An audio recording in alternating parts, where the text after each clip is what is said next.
Subir o prefeito de Araraquara e um dos coordenadores da campanha do presidente Lula, futuro presidente da República, né, Edinho Silva? Tudo bem contigo?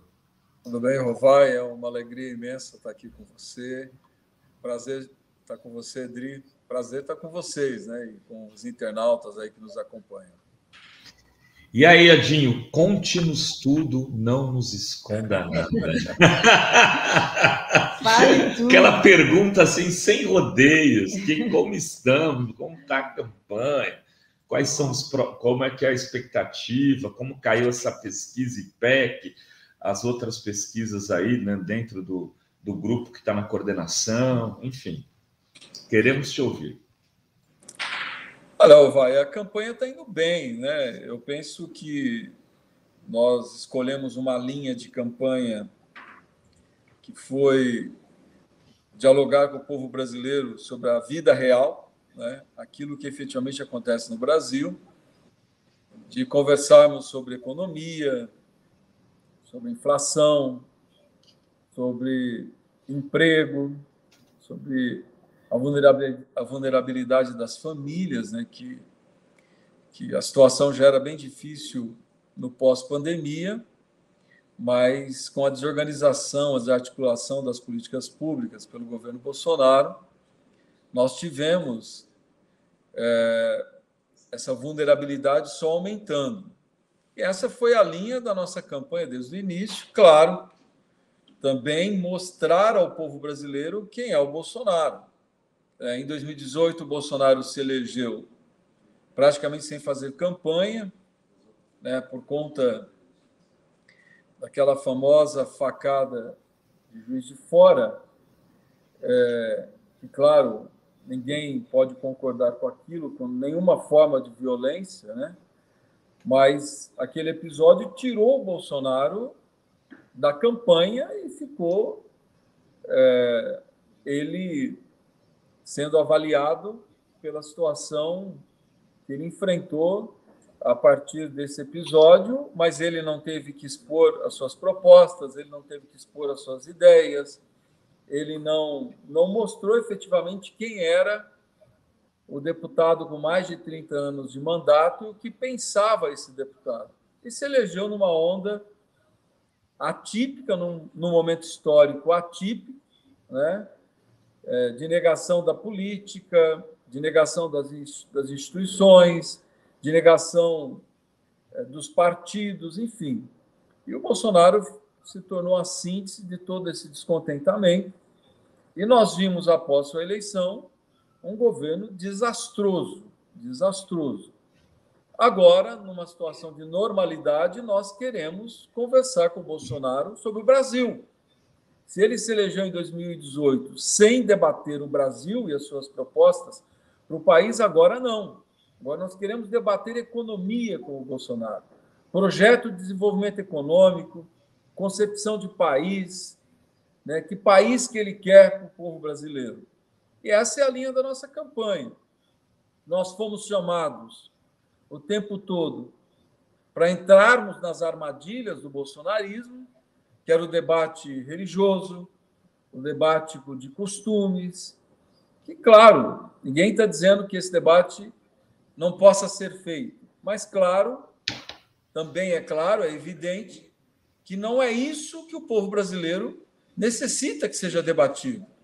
Nós valorizamos, reconhecemos a diversidade cultural, religiosa do povo brasileiro, mas nós queremos conversar com a população sobre o Brasil que nós temos hoje e o Brasil que nós queremos.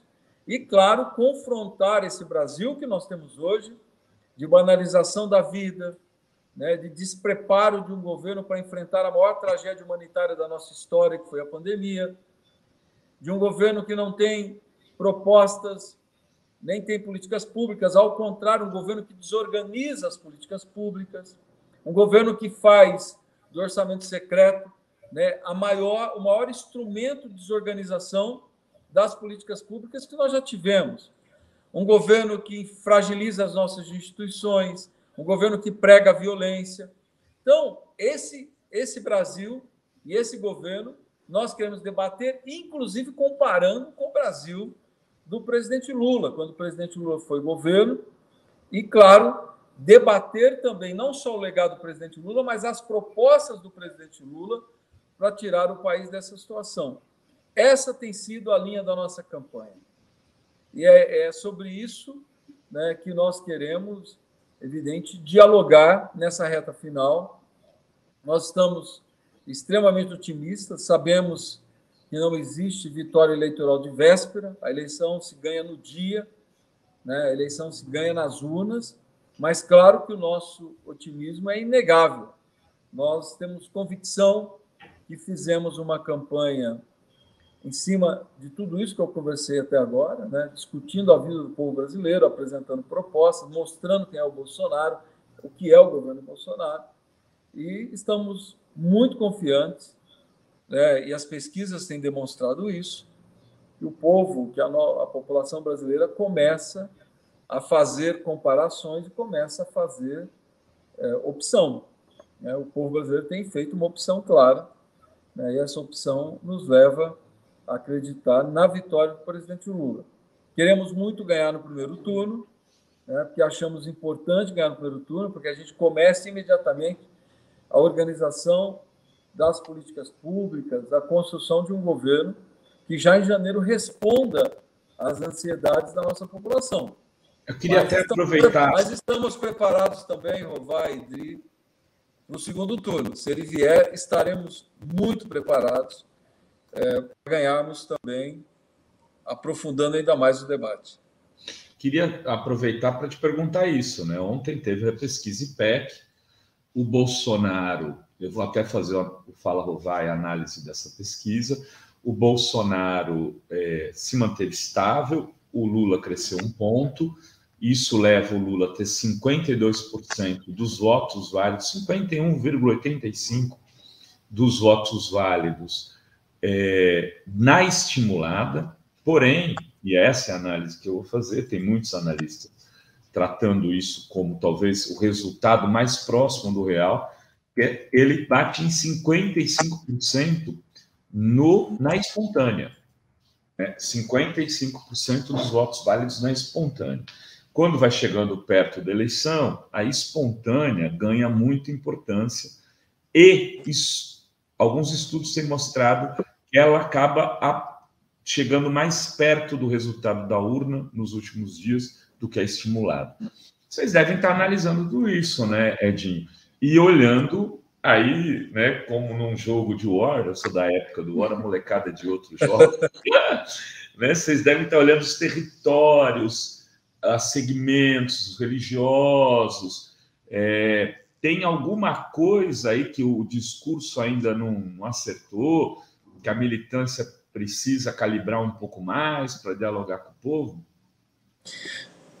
Olha, Rovai, primeiro nós temos um princípio que a eleição se ganha nas redes e nas ruas, né? No engajamento da nossa militância, porque hoje é inegável que a internet é um espaço importante de debate político, de construção de posições. Mas, claro, só a internet não consegue definir um processo eleitoral, por isso que nós queremos avançar, melhorar a nossa militância nas redes e nas ruas. E é nesse processo que nós acreditamos muito. Mas não há nenhuma novidade nessa reta final. Nós acreditamos muito na linha de campanha que foi construída, acreditamos, temos convicção nela, convicção de que ela é a melhor, e nós vamos continuar até o final. Nós não temos nenhuma dúvida, como nós já estamos vivendo, né, um rebaixamento político absurdo, né, do nível dos ataques que tem sido feito. Acreditamos que esse rebaixamento do debate político deve se aprofundar na última semana, né, porque é essa prática do bolsonarismo, é fake news, são as mentiras, é a tentativa de movimentar o voto, plantando mentiras, né, a agressividade, né, o aumento da agressividade, mas mesmo tendo a clareza de que esse será o tom dessa última semana de campanha, nós vamos continuar com a nossa linha de campanha. A nossa linha de campanha é a linha das propostas. O presidente Lula tratará de propostas, o presidente Lula tratará do Brasil que nós queremos construir a partir de 1º de janeiro. Claro, não vamos, de momento algum, entrar nessa... Eu vou usar aqui uma metáfora, Adri Rovai. Eu digo o seguinte: o bolsonarismo aprendeu a fazer política, é como se nós voltássemos às tribos vikings da Idade Média, né? É como se fosse uma tribo que só sabe guerrear no pântano. É assim que o bolsonarismo aprendeu a fazer política. Ele quer fazer a guerra no pântano. No pântano, só ele sabe guerrear, só ele sabe efetivamente construir vitórias. Nós não queremos ir para o pântano da fake news, da mentira, dos ataques pessoais, da desqualificação. Nós queremos trazer o embate para a planície, para a racionalidade, para as ideias, para as propostas. É isso que nós vamos fazer nessa reta final da campanha. Não vamos entrar, em hipótese alguma, das fake news, né? Na lógica das fake news, na lógica das mentiras. Não seremos arrastados para essa lógica do bolsonarismo. Queremos, sim, continuar debatendo o Brasil que o presidente Lula vai liderar a partir de janeiro de 2021, o Brasil que vai reconstruir as nossas relações institucionais, o Brasil que vai reorganizar as suas políticas públicas, que vai criar empregos, que vai gerar renda, que vai gerar perspectiva de futuro para o nosso povo. Esse é o nosso eixo, esse é o centro da nossa campanha. E, Adinho, agora muito tem se falado do voto útil, né? Porque se os eleitores do Ciro Gomes, eleitores, né, até da Tebet, forem convencidos de que a eleição pode ser definida no primeiro turno, realmente a chance de vitória aumenta. Vocês têm alguma ação nesse sentido? E também qual é o peso que vocês colocam no debate da Globo? Que muito também o pessoal fala sobre o último debate, que é dia 29. Último e único, porque Exatamente. O ex-presidente Lula acaba de decidir, o Edinho pode comentar isso, não participar do debate do SBT, né, Edinho? Acaba de anunciar que não vai ao debate do SBT. O Edinho está travado? Parece que o Edinho travou. Ele deve estar voltando. Voltou? Conseguiu ouvir? Você chegou a nos ouvir, Edinho? Está sem o teu som. Alguém deve ter te ligado aí. Alguém te ligou, era o presidente Lula ligando para ele. Edinho, você está no Rovai. Tá fazendo o que aí? Tá sem som, Edinho. Puder, de repente, sair e entrar de novo, a gente aguarda aqui. Edinho Silva. O Lula tá ligando para o Edinho. De comunicação da campanha. Deixa eu falar um pouco aí no Fórum de Meia. Rovai, enquanto isso, deixa eu ler aqui superchats. O Fernando diz: Rovai, qual distribuição da amostra chega mais perto da realidade brasileira no que tange a renda, Quest, IPEC ou Datafolha? Olha, a que está fugindo do padrão é Quest. Eles vão, né? Vamos ver o que acontece depois. Vamos chamar o Edinho aí de novo. O Edinho, você chegou a nos ouvir, meu amigo? Não, caiu, Rovai. Não, então... Uma era do voto útil, né? Dessa questão dos eleitores Ciro e Tebet, e a outra questão é do debate da Globo, né? O peso que isso terá para a campanha. Aí eu estava dizendo que acabou de anunciar a não participação no debate do SBT, que, aliás, eu concordo plenamente, quero dizer aqui de forma clara. Então, nós, Dri, decidimos na campanha, nós não vamos fazer nenhum movimento pelo voto útil. A campanha não pode fazer, nós não vamos fazer. Nós temos que respeitar as candidaturas que estão colocadas, e assim será feito. Agora, evidente, nós vamos respeitar também a opção dos eleitores. O eleitor que quiser, mesmo sendo publicamente adepto a uma candidatura, se ele quiser, na reta final, fazer um movimento pró-candidatura do Lula, claro que serão bem-vindos, esses apoios serão bem-vindos. Agora, a campanha, ela fazendo um movimento para tentar atrair formalmente voto de outras candidaturas, nós não faremos. Mas temos acolhido, né, e recepcionado muito bem os eleitores que entendem o momento histórico que o Brasil está vivendo, que entendem o momento desse processo eleitoral, o que é que está em jogo efetivamente, que tem, mesmo sendo publicamente eleitores de outras candidaturas que estão declarando voto ao presidente Lula, nós também temos valorizado esses movimentos e achamos importante. Mas a campanha não vai fazer nenhum movimento para esvaziar a votação de nenhuma candidatura. Nós não faremos isso. E o debate do SBT, está decidido, é isso mesmo, confirma, não vai, né? Sim, porque não é nem por não querer ir essa ou aquela emissora. O presidente Lula vai quinta-feira no Ratinho, ele vai participar do programa do Ratinho, ele vai dar entrevista no Jornal do SBT, como as demais candidaturas. O nosso problema do debate é que o debate você suspende, você para a campanha 2 dias, o dia de preparação e o dia do debate. E o presidente quer viajar os estados, nós vamos viajar os estados nessa reta final. O presidente quer voltar em Minas Gerais, o presidente quer ir ao Rio de Janeiro, e o presidente quer intensificar a campanha em São Paulo. Então, nós não conseguimos conciliar todas essas propostas de debates e mais a campanha, que uma campanha presidencial, você viaja, não há como não viajar. Então, por esse motivo... Fiquei sabendo que ele está querendo também ir para a Bahia, está querendo ir para o Ceará, eleições que são importantes ali da região. Tem demandas para ele voltar para o Nordeste. Nós estamos com muitas dificuldades, muitas dificuldades.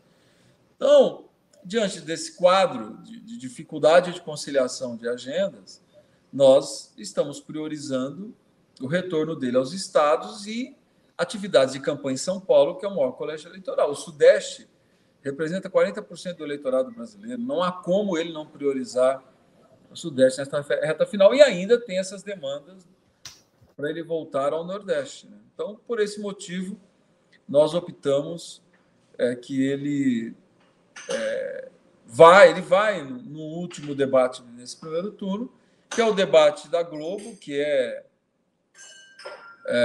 no dia 30, então, praticamente já no final da campanha, onde você tem limitações para atividades de campanha. Então, no da Globo ele vai, no SBT, por essas dificuldades de agenda, nós ontem fizemos aqui um esforço imenso para ver se nós conseguimos conciliar, né, o SBT, o debate do SBT, mas estamos com muitas dificuldades. Então, não é nenhum movimento porque o presidente não vai. Não, ele vai, inclusive, quinta-feira ele estará no programa do Ratinho. Então, ele vai ao SBT. Ele só não consegue participar do debate até o momento, né? Não há como conciliar o debate do SBT. Dri, vamos usar os superchats aí, as perguntas do público. Daqui a pouco a gente vai ter que liberar o Edinho. Sobre o debate, o Saulo Cruz pergunta qual é a estratégia para o debate da Globo, se o Lula tem que ser mais contundente contra o Bolsonaro.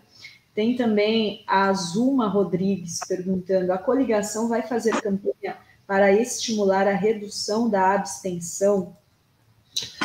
E, falando disso aí do debate, né, de muita gente achou que o Lula estava com o freio de mão puxado ali no embate direto com o Bolsonaro. Foi uma avaliação meio que geral, inclusive, não só da militância. Foi orientação aí de vocês, a coordenação, isso daí vai ser revisto? É uma pergunta bem objetiva. Não, claro que o presidente não vai retribuir a agressividade com agressividade. Não é o perfil dele. Então, o Bolsonaro foi de uma agressividade absurda com ele, né? Foi extremamente agressivo. E, claro, o presidente não quis entrar nesse nível de debate, não quis subir o tom, porque não é o perfil dele, né? Mas nós estávamos acompanhando o debate pelas qualis, né, pesquisas qualitativas, que o internauta sabe o que é, né? Você forma grupos para avaliar o desempenho das candidaturas. Os grupos entenderam positivamente o presidente Lula não ter respondido à agressividade com agressividade. Mas não dá para dizer que o presidente Lula, no próximo debate, vai ser agressivo com o Bolsonaro. Acredito que não será, não é perfil dele. Talvez, até pelo momento da eleição e por tudo que o presidente Lula tem sofrido de agressão, talvez ele seja mais enfático na resposta, né? Isso aí, claro, tem que construir com ele, mas o presidente Lula não tem nenhuma vocação para ser agressivo, para responder agressividade com agressividade. A outra questão, Dri, qual que é? Se a coligação vai fazer algum movimento para estimular a não abstenção. Vamos fazer. Queremos que o presidente Lula grave nesse sentido, que ele grave chamando o eleitor, né, a participar do processo, a ir para as urnas. Ou seja, não é com omissão que nós vamos consertar o Brasil, não é com omissão que nós vamos resolver os problemas do país. Então, nós queremos, sim, né, na reta final, chamar o eleitor a participar do processo eleitoral, a votar. Faremos isso com certeza. E tem mais perguntas aqui. O Daniel Miranda, ele pergunta: suponho que a transição de governo será catastrófica. O PT está preparado para a radicalização que eles farão para nos prejudicar? Daniel Miranda, que é membro aqui da TV Fórum. E eu acrescento aí mais uma observação, Edinho. Uma das possibilidades é o Lula ganhar no primeiro turno com 50,05% dos votos, 50,5%, né? E aí eu acho que essa preocupação também cabe. Como é que vai ser, né, trabalhar institucionalmente para garantir essa vitória? Olha, Rovai, nós não conversamos ainda na coordenação sobre isso.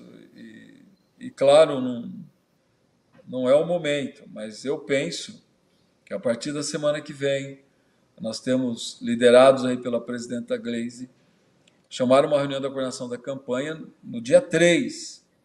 E nós, se a eleição se resolver no primeiro turno, claro, nós temos que ter várias iniciativas para garantir a institucionalidade do país, para garantir os pilares da nossa democracia. Eu não tenho nenhuma dúvida sobre isso.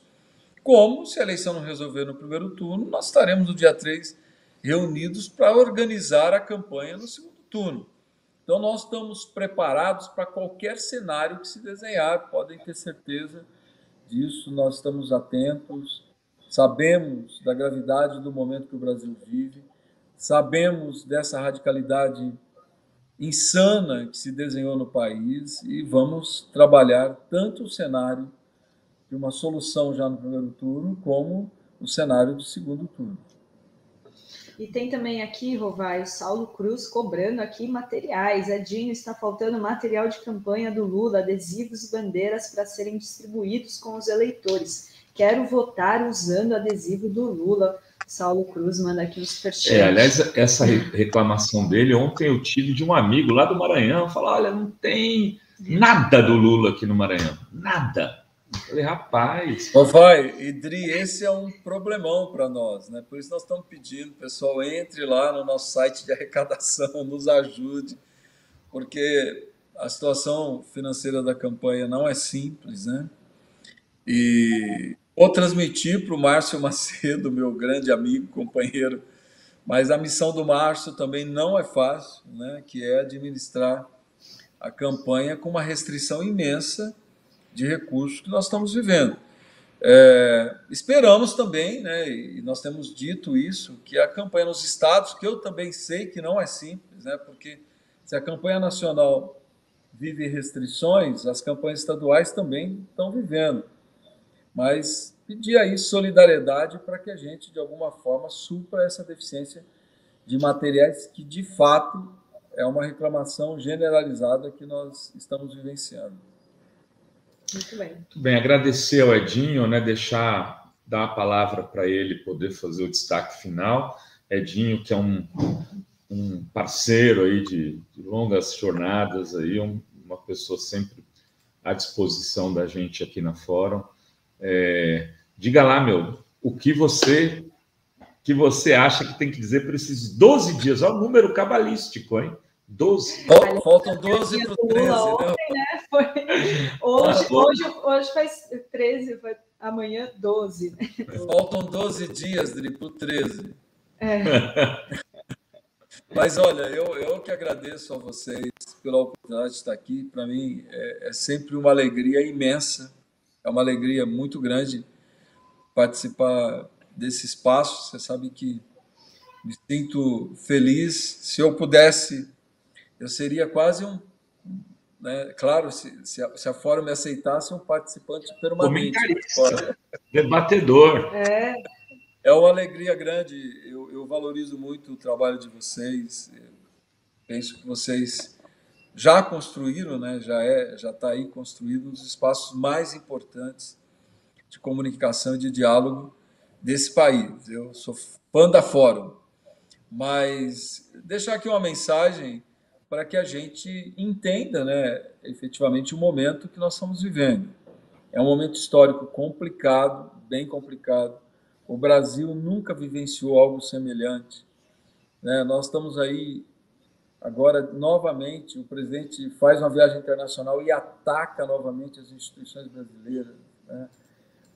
Coloca em xeque, né, o nosso processo eleitoral, que é reconhecido internacionalmente. Ou seja, o Brasil novamente passa vergonha internacional, porque o presidente sai do país para atacar suas próprias instituições. Enfim, é um momento difícil, bem difícil. Nós precisamos estar todas e todos mobilizadas e mobilizados.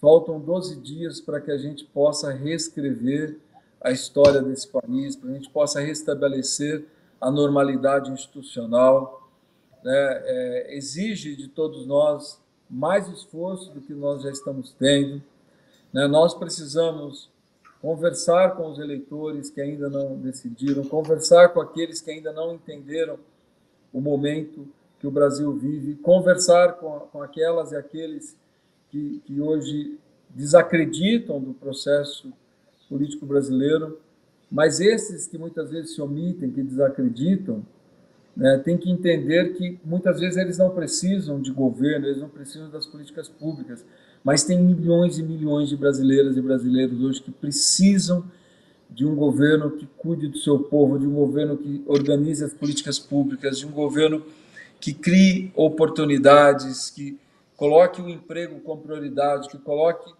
o aumento da renda da nossa população como prioridade, que combata a fome, que tenha o combate à fome e à miséria como centro emergencial de políticas públicas. Então, é isso que nós estamos vivendo. E tirar o Brasil dessa situação é uma missão, é uma tarefa histórica, e coube, né, a história que nós estivéssemos aqui nesse momento da vida brasileira. Então, cabe a nós sermos sujeitos desse processo e sujeitos da transformação. E muito obrigado pela oportunidade de estar aqui com vocês. Minha gratidão à audiência dos nossos internautas. Muito obrigado. Valeu, Edinho. Muito obrigado. Até mais.